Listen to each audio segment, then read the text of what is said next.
Chapter 15, Telltale Grass. At Nancy's announcement, the 6 young people jumped from Ned's car and began searching for Nancy's convertible. "Did you leave the key in the ignition lock or somewhere else in the car?" Ned asked. "No, I didn't, Ned. I made a special trip to my room to put the car keys away."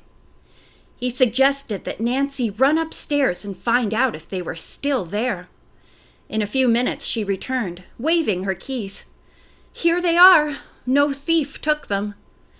Bess stated flatly, "The Phantom must have stolen the car."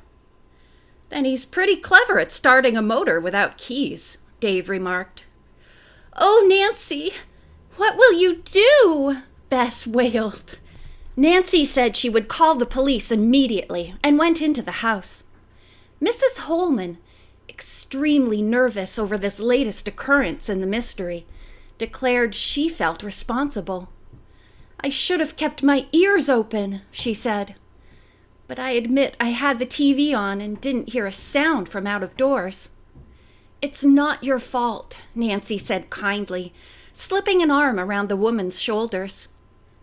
Nancy phoned police headquarters and gave a description of her car, the license and engine number.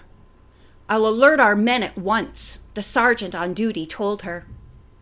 A few minutes later, Nancy was thanking Ned for the fun-filled evening. "I'm sorry it had to end this way," he said. "But cheer up.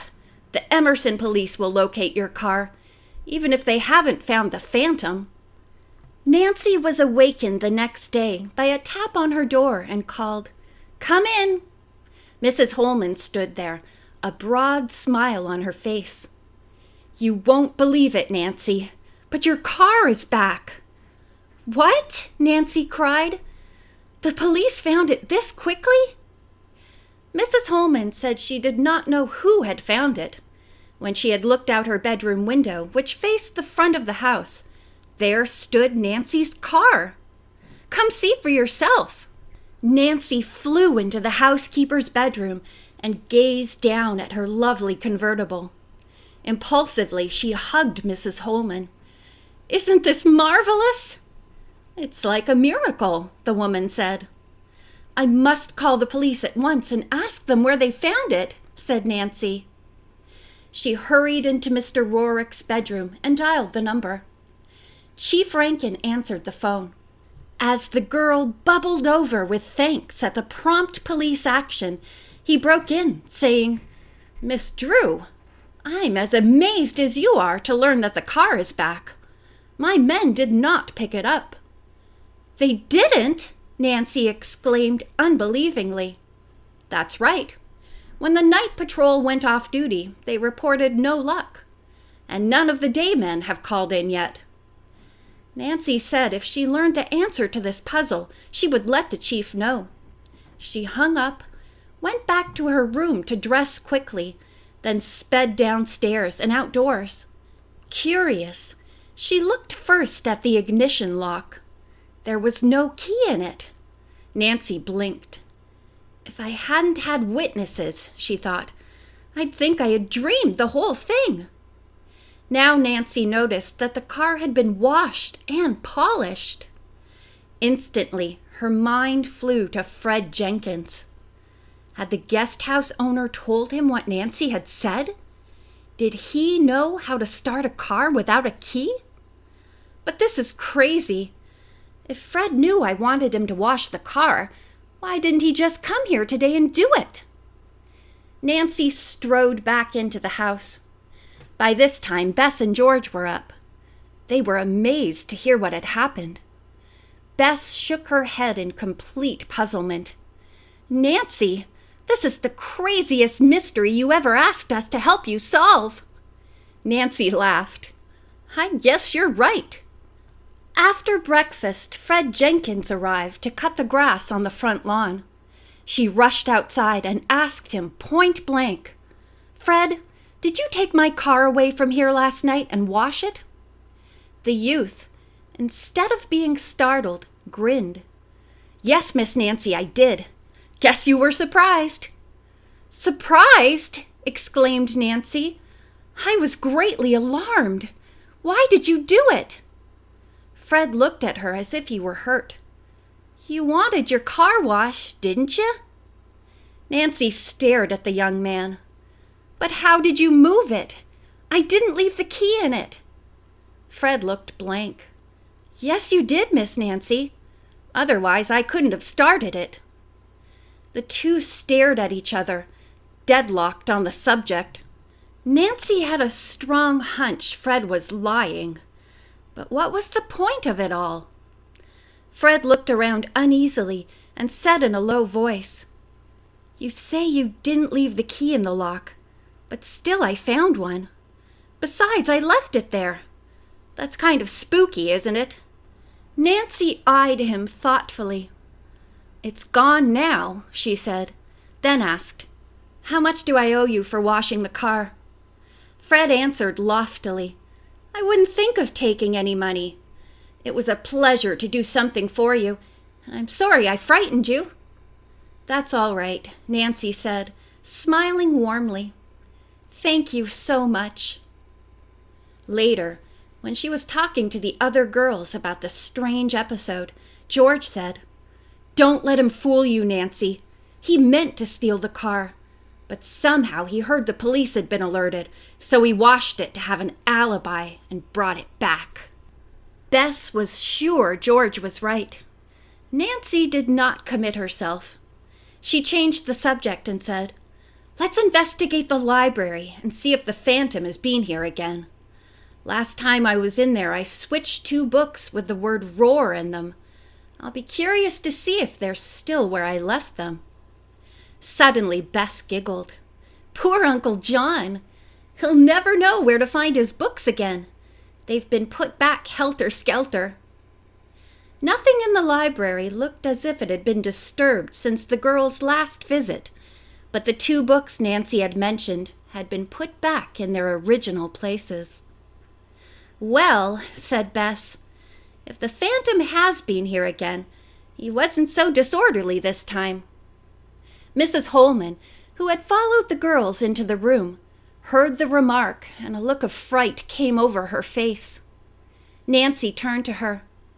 "Mrs. Holman, have you been in this room since all of us were here together?" "No, indeed. I wouldn't come in alone if I were paid to do so." "But somebody with bits of grass on his shoes has been," Nancy stated. The others looked at her blankly. "How do you know?" the housekeeper asked. The young sleuth pointed toward the safe. In front of it was a sprinkling of shriveled-up grass clippings. There were no footprints to be seen, but Nancy rushed upstairs for her special magnifying glass and went over the carpet in front of the safe. She could find no prints. There were none anywhere else in the room except those made by Mrs. Holman and the girls. Nancy continued to stare at the bits of grass. "Fred mowed the backyard yesterday," she said, "so the phantom must have come through it last night. These cuttings are withered." "He got into the house through locked doors again," Mrs. Holman said grimly. Nancy decided to try once more to find an opening into the room. She would see if any of the built-in bookcases moved outward and perhaps reveal a secret entrance to the library. She asked the others to help her, and together they tugged and hunted for hidden springs. They could find nothing. Presently, Mrs. Holman announced that she would have to be excused to get luncheon. She expected Mr. Rorick home by 1 o'clock. Bess offered to help her, while Nancy and George continued to search. "How do you figure anyone can walk around here without leaving footprints?" George questioned. Nancy shrugged. "I presume he's in stocking feet. Let's look around outdoors and see if we can find any evidence." Nancy locked the library door, and the 2 girls went outside. "Let's check the grass of the rear lawn first," Nancy suggested. They found small mounds of withered grass clippings cut by Fred, raked up but not carried away. One pile was partly scattered. "I guess this is our answer," Nancy said. The phantom crossed the lawn here, and some clippings clung to the bottom of his trousers. They dropped off while he was kneeling at the safe.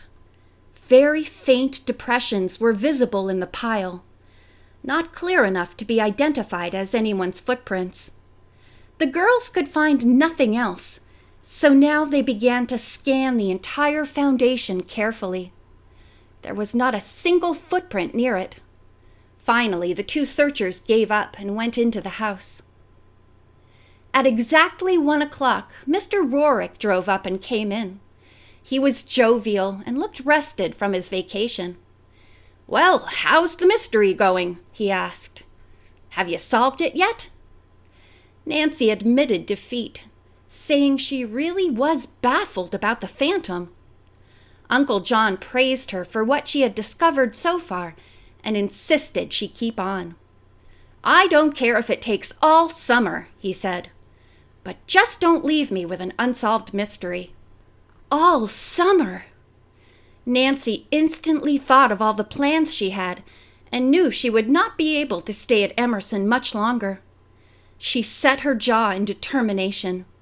Before she left, she must find out who the phantom was and how he entered the library.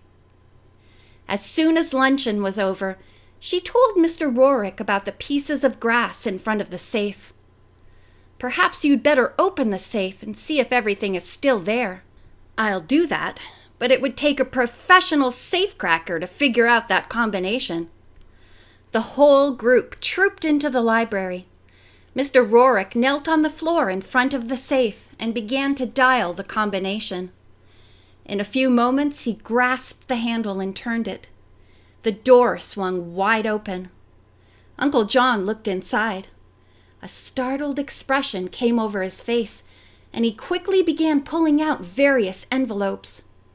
When they all lay on the floor, he turned to the others, his face pale. "All the money that was in there is gone!" End of chapter 15.